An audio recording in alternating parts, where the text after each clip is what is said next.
Top 5 de mes films étrangers préférés de 2025. Dites-moi les vôtres dans les commentaires. Mention honorable, parce que pareil, il y en a beaucoup. Présence, Queer, Une bataille après l'autre, The Brutalist, Black Dog, Sentimental Value et Better Man. En numéro 5, Ex Aequo, Partenopé de Paolo Sorrentino et Je suis toujours là de Walter Salles.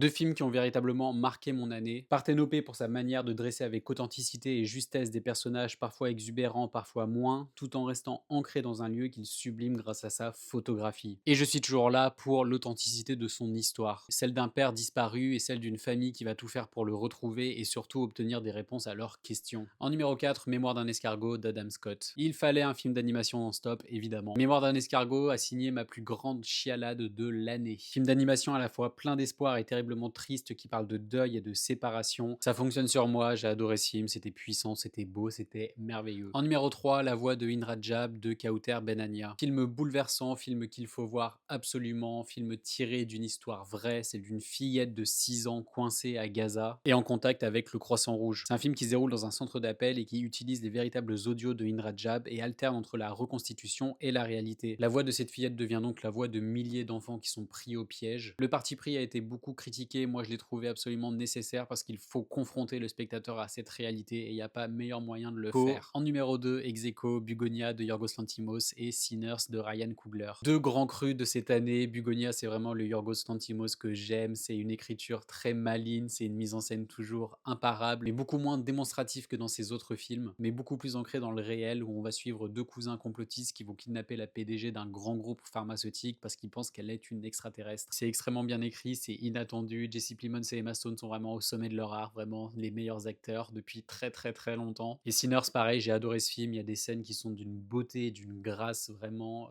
rarement vues. Je pense notamment à la scène qui retrace toute l'histoire de la musique afro-américaine. Et c'est un film avec énormément de sous-lectures sur la religion, le fait d'être prêt à tout pour accéder à l'opulence, au pouvoir, à la richesse, et aussi toute l'appropriation culturelle et le vol de culture. Et la musique est évidemment superbe, et Jack O'Connell en méchant, c'est toujours efficace, et Michael B. Jordan, toujours bien. Et en numéro 1, ça n'a pas été facile, mais je pense que ça va de soi, pour moi en tout cas, Sorry Baby d'Eva Victor. C'est un film qui m'a toujours suivi cette année, qui ne m'a jamais lâché. Un film qui parle du traumatisme de ces femmes qu'on met de côté et d'une société qui ne prend pas ces violences assez au sérieux. Où on va suivre Agnès qui est marquée par un viol subi des années plus tôt alors que le monde autour d'elle continue d'avancer sans que rien n'ait jamais été réparé. C'est un film qui fait des allers-retours entre le présent et le passé pour montrer aussi que le traumatisme ne disparaît jamais. Eva Victor, elle est sublime, elle est touchante, elle est pleine de sarcasme, c'est ce que j'aime. C'est ce qui lui permet aussi de se protéger et d'avancer. Et c'est pour moi le film étranger qui a été le plus marquant cette année, c'est pour ça que je l'ai choisi en numéro 1.